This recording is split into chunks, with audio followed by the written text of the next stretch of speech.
നബി സല്ലല്ലാഹു അലൈഹി വസല്ലമ തങ്ങളുടെ കാലഘട്ടത്തിൽ മദീനയിൽ ജൂതൻ്റെ ഉടമസ്ഥതയിലുള്ള ബിർ റൂമ എന്ന് പറയുന്ന കിണറിൽ നിന്നാണ് കാശ് കൊടുത്തുകൊണ്ട് മുസ്ലിമീങ്ങൾ വെള്ളം ഉപയോഗിച്ചിരുന്നത്. എന്നാൽ നബി സല്ലല്ലാഹു അലൈഹി വസല്ലമ തങ്ങൾ ഒരിക്കൽ പറയുകയുണ്ടായി, ആ ജൂതൻ്റെ കയ്യിൽ നിന്ന് കാശ് കൊടുത്തുകൊണ്ട് ആ കിണർ സ്വന്തമാക്കി മുസ്ലിമീങ്ങൾക്ക് വേണ്ടി ദാനം ചെയ്യുകയാണെങ്കിൽ അവർക്ക് സ്വർഗത്തിൽ ഏറ്റവും വലിയ ഖൈറുണ്ട് എന്ന് തങ്ങൾ പറഞ്ഞപ്പോൾ സയ്യിദുന ഉസ്മാൻ ഇബ്നു അഫ്ഫാൻ റളിയല്ലാഹു അൻഹു വലിയ വില കൊടുത്തുകൊണ്ട് അത് വാങ്ങുകയാണ്.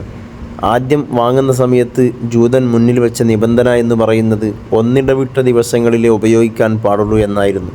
എന്നാൽ മുസ്ലിമീങ്ങളായ ആളുകൾ അത് ഉസ്മാൻ ഇബ്നു അഫ്ഫാൻ റളിയല്ലാഹു അൻഹു വാങ്ങിയതിന് ശേഷം അടുത്ത ദിവസത്തേക്ക് കൂടി ഉള്ള വെള്ളം അതിൽ നിന്ന് സമ്പാദിച്ച് സ്വരൂപിച്ച് വെക്കാൻ തുടങ്ങിയപ്പോൾ ജൂതൻ്റെ കച്ചവടം നഷ്ടത്തിലായി.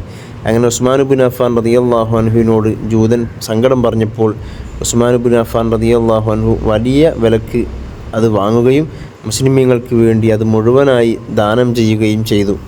ഇത്രയും വലിയ സംഭാവന ചെയ്ത മഹൽ വ്യക്തിത്വമാണ് ദിന്നുറൈൻ എന്നറിയപ്പെടുന്ന ഉസ്മാൻ ഇബ്നു അഫ്ഫാൻ റളിയല്ലാഹു അൻഹു. ഇവിടെ സൗദി ടൂറിസം ഇത് 2030 ഓപ്പണാക്കാൻ വേണ്ടി, ടൂറിസ്റ്റുകൾക്ക് തുറന്നു കൊടുക്കാൻ വേണ്ടി അവിടെ അപ്ഡേഷൻ ചെയ്തുകൊണ്ടിരിക്കുകയാണ്. അതിൻ്റെ ഭാഗമായി ഉള്ളിലേക്ക് നമുക്ക് പ്രവേശിക്കാൻ കഴിഞ്ഞിട്ടില്ല. ആ കാണുന്ന കമ്പിവേരിൻ്റെ ഉള്ളിലൂടെ കാണുന്ന കറുത്ത പൈപ്പ് ലൈൻ പോയിട്ടുള്ള ഭാഗത്താണ് കിണർ സ്ഥിതി ചെയ്യുന്നത്.